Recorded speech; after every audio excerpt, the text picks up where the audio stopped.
Thank you for watching our presentation. I'm Courtney Norman. Here with me tonight is Justin Whalen, and we are presenting today on attachment theory, largely created by John Bowlby and Mary Ainsworth for Dr. Holter's Human Growth and Development class.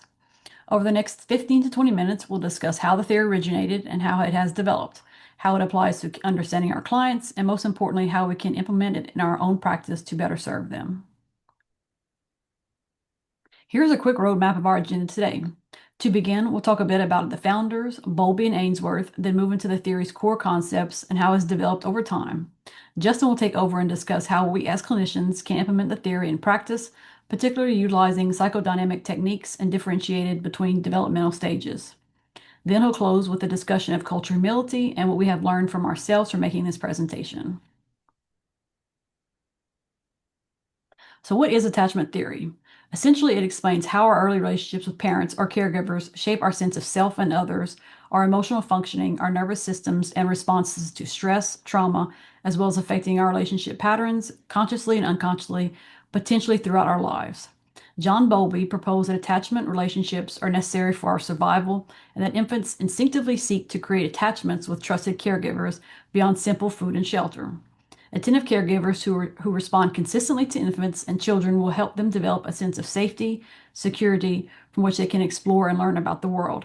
Then, to return to the attachment figure for comfort and connection when times of distress.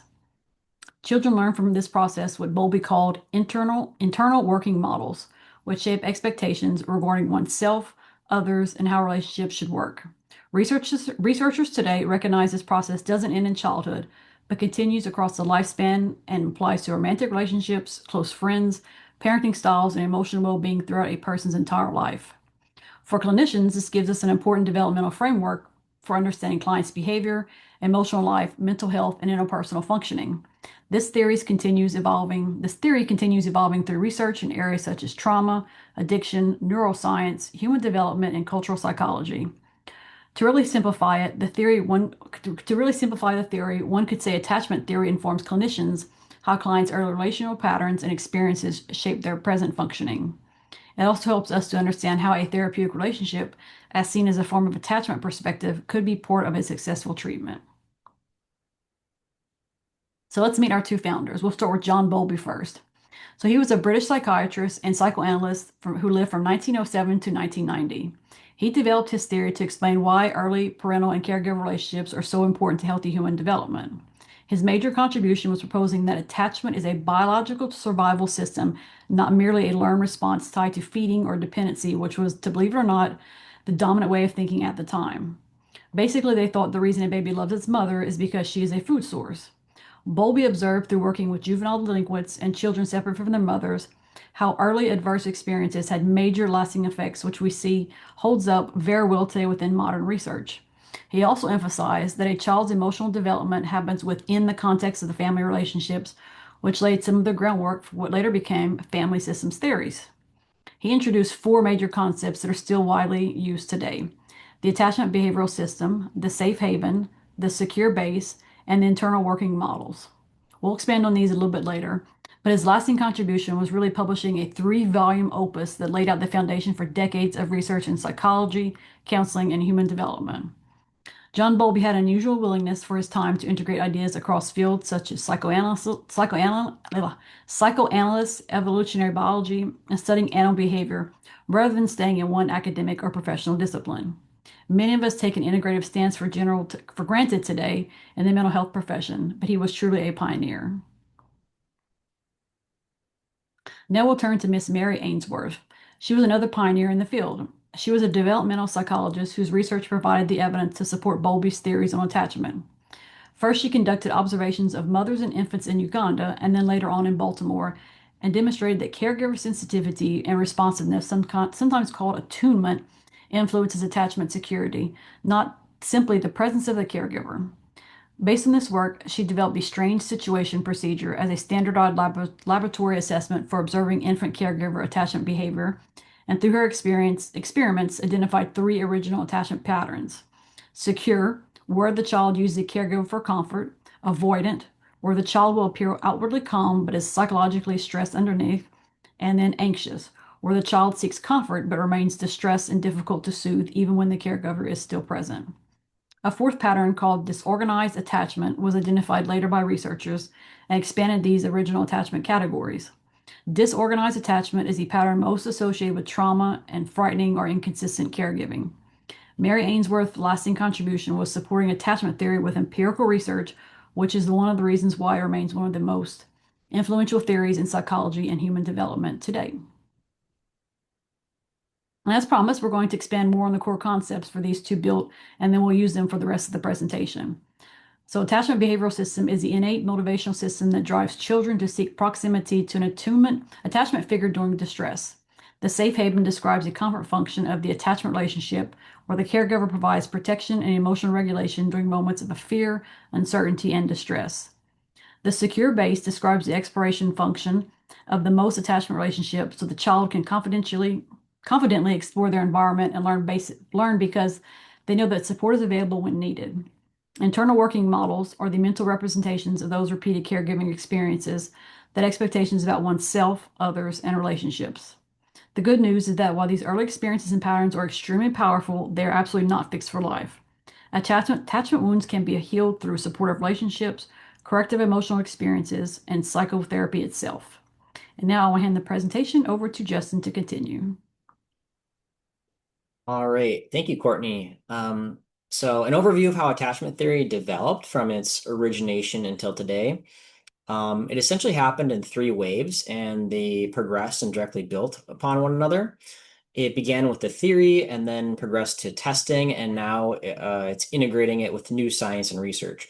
So in the 40s and 50s, John Bowlby laid the theoretical foundations for attachment theory by observing long-term effects of maternal separation, disrupted caregiving, and institutionalization on children's emotional development and functioning.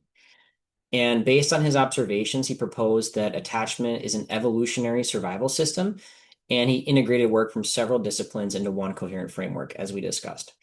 And then in the 60s and 70s, Mary Ainsworth provided empirical validation for the theories, beginning with the observational studies we mentioned about Uganda and Baltimore, and followed by her laboratory work with the strange situation procedure and classifying attachment styles.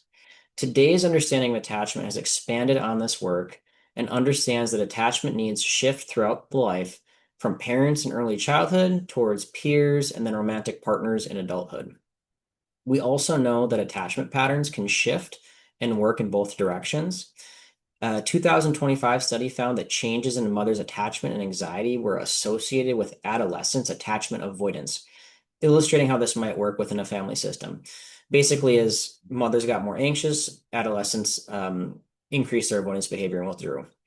So we know that these early attachment experiences influence brain development and emotional regulation and stress responses and resilience all through modern discoveries in neuroscience and neuroplasticity. And clinicians today are also aware of how cultural context influences caregiving practices and attachment behaviors, which means that we need to be culture responsive about how we interpret these relationships and the behaviors we witness. And we will discuss more of that later. So, how do we use attachment theory in counseling? Well, it is an extremely useful lens in counseling, and you could argue it's foundational for understanding our clients. It informs how we understand the way our clients view themselves, their identity, their self-esteem, their self-efficacy. It also helps us understand how our clients regulate their emotions, cope with stress and distress, relate to others in relationships, and we can helps us identify issues that they may have with trust or intimacy, and identify behavioral patterns that are protective. For instance, clients might withdraw and what we might call resistance could be an avoidant pattern, or some clients would be really seeking reassurance and connection, and is what we would call like an anxious pattern. So this theory directly applies for clients with anxiety, depression, trauma, PTSD, addiction, relationship difficulties, grief, loss. There's a lot of trauma work around people when grieving, losing attachment figures, losing a spouse, losing a parent, losing a child, things like that. So that's That's also a major area where it's applied. And none of these presenting issues are rare, if you haven't noticed. So they are core issues that people see working as clinical counselors. And as we've noticed, there's a lot, you may have noticed that there's parallels between secure attachment relationships and a healthy therapeutic alliance. So a trusted counselor can absolutely become a secure attachment figure for their clients, and the therapeutic relationship itself can be a core part of treatment for many people. All right, so we want to integrate this. How would we integrate this with our clients? Well, one is by using psychodynamic theories. So attachment theory is very well integrated into modern psychodynamic approaches, which aim to increase our clients' insight and offer corrective emotional experiences through the therapeutic relationship, as we discussed. So it's incredibly useful to conceptualize the client with this model because instead of asking, okay, what's wrong with this person? We can ask, how have this person's early relationships and experiences shaped their current life? And that instantly transforms our own thinking from judgment into curiosity. And it lends itself perfectly to the psychodynamic technique of exploring internal working models. And in practice, what this means is that initially we want to increase a client's awareness of their unconscious relationship expectations and patterns. Second, we want to practice noticing and exploring their recurring relationship patterns that are happening consistently across different relationships um, currently. And then we want to help the client understand how their early attachment experiences are continuing to influence their present relationships, including the relationship they have with us as their counselor. And some of this is through noticing transference and countertransference and discussing this. And finally, by actively helping the client um, move forward in real life with healthier internal working models. That's the ultimate goal. So I actually had a really powerful experience of this with the client just a few weeks ago. She's a 16-year-old girl diagnosed with borderline personality disorder, bipolar 1, psychosis, and she exhibits behaviors like binge eating and self-harm. She frequently has been complaining about extreme anger and jealousy of her boyfriend. And the way she would describe her needs was like almost constant attention and physical contact in order for her to feel any kind of love. And without that, she felt extremely insecure and she would self-harm. So the counselor I was shadowing had been trying to utilize more cognitive techniques like reframing and exploring the logic behind some of her behaviors and beliefs. And she would constantly pace the room and she would look at the clock until she could leave. And whenever she would get uncomfortable, too uncomfortable, she would change the topic or space out and just say she wasn't listening and ask us to repeat things and just really disrupt kind of the flow of the conversation. And when we would talk about some of her behaviors, for a 16-year-old, or an adult, you might describe them as illogical. And so the counselor using a cognitive approach would point those out, point out the logic behind some of it. But after in supervision, I pointed out to him that her behaviors actually reminded me of an infant that wanted to be attention from her mother, like the attention, almost constantly, physical contact, and just high attunement. And asked me, he said, "Did you know that she was adopted?" And I said I had no idea. And so he encouraged me to share my insight with her the following week. And I was a little bit nervous because I was worried that it might be overwhelming for her. Um, but the following week, when I did share that, um, she went straight from pacing the room like normal to immediately sitting down on the couch and wanting to listen. And basically, the message I wanted to communicate to her, she had talked about a lot of feeling like she was crazy. And I just said to her, you know, from what you've told me, your behavior makes a lot of sense. And I could just like you could just see her relax and her nervous system relax. And um, we asked her, what it felt like to talk about this throughout the session. She said it felt like the first time anybody had ever understood her. And by the end of the session, she was yawning and like leaning back in the couch, almost like she was going to fall asleep. Where for about 6 weeks before, she would be like constantly pacing and fidgeting and grabbing things. and very avoidant, and it was like she was just totally relaxed. And that really cemented to me like how effective this could be and why I want to learn more about it and utilize it with my own clients. So next, yeah, okay. So, all right. So, how would we apply this technique in practice across stages of development? Because it does need to be developmentally appropriate. In early childhood, it's going to be play therapy with the child and the caregiver together, where the counselor functions as a secondary attachment figure, a secondary secure base. And a lot of the technique is just modeling attuned responsiveness for the parent to absorb and repeat. And as children get older, we can shift to promoting more emotional awareness, competence, and secure relationship development. At this point, conversation is largely concrete and externalized, but it can start to become lightly reflective. Then transitioning into adolescence, the task becomes about balancing autonomy with emotional connection and noting the reciprocal effect between parents and adolescents, just becoming more relevant. So, as mentioned, if parents become insecure and anxious, adolescents are more likely to become avoidant. In young adulthood, romantic relationships begin to seriously develop and reflect relational patterns. In middle adulthood, the work shifts from towards parenting and changing relationships as clients are now attachment figures for their own children.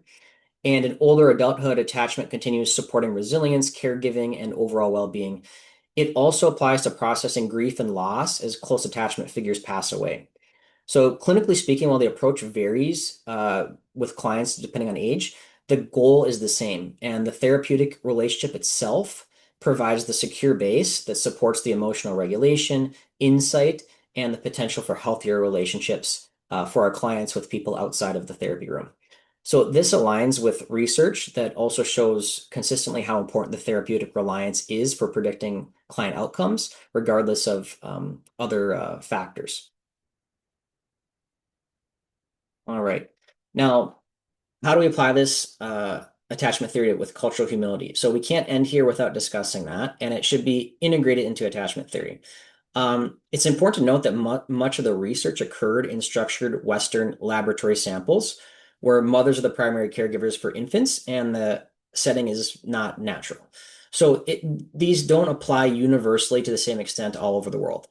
In some cultures, children are raised in a communal setting, and families rely heavily on grandparents, siblings, and extended family for support. And it seems that healthy development can occur with a more distributed model like this, with several attachment relationships. And additionally, attachment behaviors themselves within for children and parents or caregivers can vary across cultures, and they also don't apply universally. So, for instance, or for example, the amount and type of eye contact or the types of emotional expression can vary and still may remain healthy. And as always, it's important for counselors to understand the clients within their cultural and developmental context and not to pathologize healthy cultural and developmental norms simply because they're different. It's also worth noting that modern attachment research studied relationships, or pardon me, modern research now studies the relationships outside the laboratory and in natural family environments. So, thank you for your time today. We hope this was helpful and informative. And if we were doing this live, we would end here with some Q&A, but we will look forward to interacting with everybody on the comments on the discussion board. And the next couple of slides here will just be our references. So thank you again. And here's our references. Thank you all for listening.